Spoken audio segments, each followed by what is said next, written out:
Heaven and earth. Even before he was a little hearing. Now, so how many of your parents were born before 1968? Yeah? Okay, so they were kids. They knew what was going on. So the origin of Ultimate Frisbee starts in 1968. How many people from New Jersey? Anyone know where Maplewood, New Jersey is? Do you? My boyfriend's from there, from Columbia. Okay. Okay, so Columbia High School, that's where it all started. Three guys got together, they sketched out some rules, they played in a parking lot, and those three guys are Johnny Hines, Buzzy Hellring, and a guy named Joel Silver.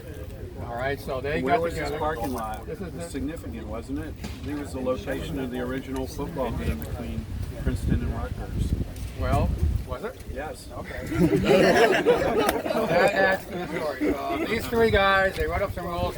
They went to their student council and said, hey, could we start a team? And they were joking. They didn't think they would say yes. And the student council, good for them, said sure. And they gave them time and a little bit of money. And anyway, that's how it all started.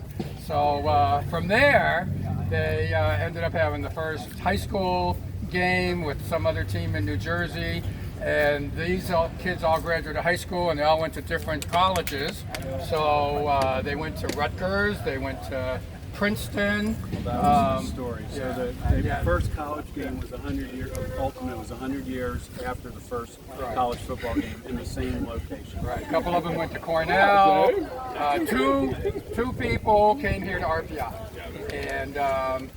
And so we consider ourselves second generation because we started in the fall of '75, and those guys started, in the early '70s, and were graduate students when we came along.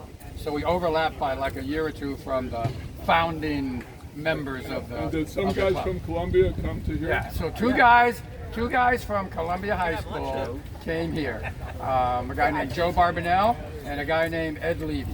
And Ed Levy was one of the originals on Columbia High School along with Joe. And when they got here, they started the team. So call it 1972 or so. That's when it started. Was it 73? Because they were class of 75, so they started in when? 71 or 72? Yeah. Right. So Did that Levy was, throw a Frisbee at the Super Bowl halftime? So Ed Levy is famous for throwing a Frisbee end zone to end zone in one of the Super Bowls, Southern California or something like that. Yeah, so that's real. So these three originals that started it, two of them went to Princeton and got things going down there. Unfortunately, tragically, one of the guys, Buzzy Hellring, died in a car accident, so God rest his soul. But the other guy, John Prine, went on to play Frisbee. We overlapped with him and remember him a little bit. And then this original guy, you look it up in Wikipedia or something, his name's Joel Silver. And you probably don't remember the name, but you probably remember his work. He went to art school down in New York. I don't think he played any more Frisbee, but he became a really top-notch Hollywood producer. So who's heard of the Die Hard movies? The Matrix, Predator. Whoa. That's him. That's the guy. So the guy who invented Ultimate Frisbee in Maplewood, New Jersey, was a big shot Hollywood producer. Did all that stuff. Fred, did you know that? I did not know that. So then, like Dave says, the first college game was between Princeton and Rutgers. Some Columbia High School alumni got together, and they did it on the same day, 103 years later, than the first football game, which was Princeton and Rutgers. And Rutgers won that game, 29-27. By the same 2-point score that Rutgers beat Princeton in the first football game back in whenever it was, 1870 or something like that. So they did that on purpose, a little history, a little continuity, and all that stuff. So Rutgers was the premier team through all that stuff. So they got little leagues going on and intercollegiate stuff going on. And then in the spring of '75 was that 8-team tournament down at Yale, because a couple of Columbia guys went to Yale. And so there was an 8-team tournament. RPI was one of them. Ed and Joe had a team by then. They were really good. And Rutgers and RPI met in the finals that year. So that was before our time. That was spring of '75. We got here in the fall of '75. So we only heard about it. We only, topped and touched the hand of the people that played in the first tournament. And yes, RPI lost that game. And so somewhere along the way, it was after our time and before your time, but that Trudge nickname came about. 10 really ugly dudes getting even because RPI lost that first game. So then we come along and we don't know what's going on, and we learn from the masters, and by then the tournament had switched to UMass. Right. And so for a couple years in a row, they hosted it in a group from like 8 to 16, and we were decent. We never made it to the finals. We never won. I don't know how far we got. We played some Ironman sometimes. Yeah. So we did. I think we came in fifth. Yeah, maybe made it to the quarters. I don't know. We could. No, there's no record. So why don't we say we made it to the quarters and do that? So you're saying this is prehistoric? Yeah, this is, now we're up to like 77 or so. And that was that. So what else? Mike? 4 generations later, we're here. Do you want to say a few words about the team from Brandeis? I thought that was kind of interesting. So we travel around. I don't know, you guys have to tell us. But we travel to the Boston area, play BU, play MIT, play Brandeis. We go up to Vermont, play UVM, Middlebury, down in Jersey, Glassboro State, Bucknell, Cornell, a lot of Cornell, Ithaca, out that way. Syracuse, yeah. So along the way, and this was back, free spirit, all that stuff in the 70s, and a little bit of wacky weed going on. So Dave and Mike and I were trying to think of all the teams we played, who had the high bar for being the most stoned while we were playing. And I think it was Brandeis with Middlebury. Middlebury being a close second. And mascot, the whippet. And I guess RPI was probably third. You and you.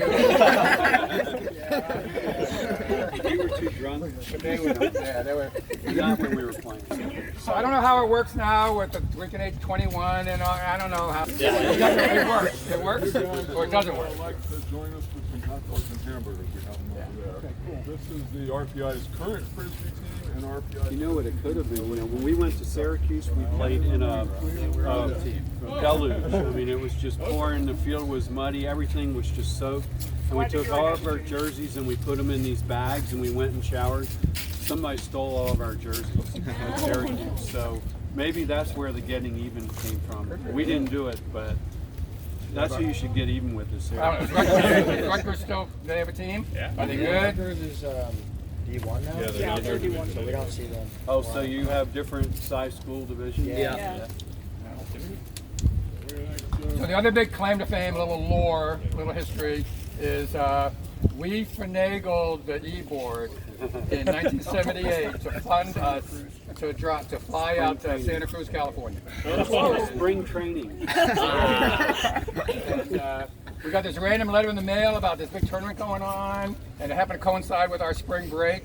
And a bunch of us got together and said, wouldn't this be cool? And at the time, I don't know, you guys funded by the e-board? You get a little bit of money? Yeah. Okay, so we approached them and kind of, remember when the kids at Maplewood High School were saying, oh, should we go to the student council? And they got, some money. We went to the e-board here and they said, sure, and they funded us to fly out to California. So we went out there for a week. It was at a time when Frisbee was pretty popular and they attracted a crowd.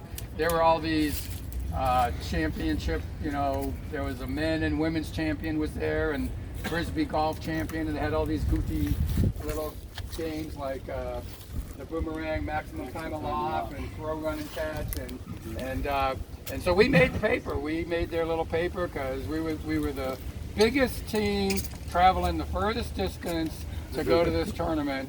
So we made it to the finals of that one. We lost to some all-star team they pulled together at the end. And, but don't ask how many teams there were playing in this thing. I remember we stayed in people's houses for most of it, and I remember we got kicked out and had to stay in the backyard because one of our team members decided he would dry off his sneakers in the people's oven. That's it. Backyard. So one or two nicknames were born that week. So Mike entered the distance competition, and that's just simple as far how far can you throw it. 297 feet. We're looking at Mr. 99 over here. And you made the finals. I did. You didn't win the whole thing, but you made it to the And then the finals. wind changed direction. And so my personal claim to fame, there was a guy out there, a big tall guy with a beard. His name was Kevin Westerfield. And at the time, he was the world champion for MTA, maximum time aloft. That's when you toss it, float, boom, boom, boom, got to catch it in one hand. So at the time, the record was 12.3 seconds. And Dave and I both did the MTA, and during the semifinals, he's in there and everyone's going ooh and ah because he's the world champion, all that stuff. So he went up there and he tossed it and he did 10.67 seconds. And during the semis, Dave and I both beat him. We did 10.8 seconds. So in the semis, at the same conditions and all that type of stuff, our claim to fame is that we had a better MTA time than the world champion. Yes. So you had to read real low down in the box score to really assess our performance. But that was only the semifinals because I choked and didn't make it to the finals, and you made it to the finals. Yeah, I did, and then I choked. I came second or third out of 3. Yeah. So we kind of rubbed elbows with Frisbee royalty that week, and that was kind of cool. It was fun. The first trip to California for most of us. So what else, Mike? I don't know. Oh, good. Yeah.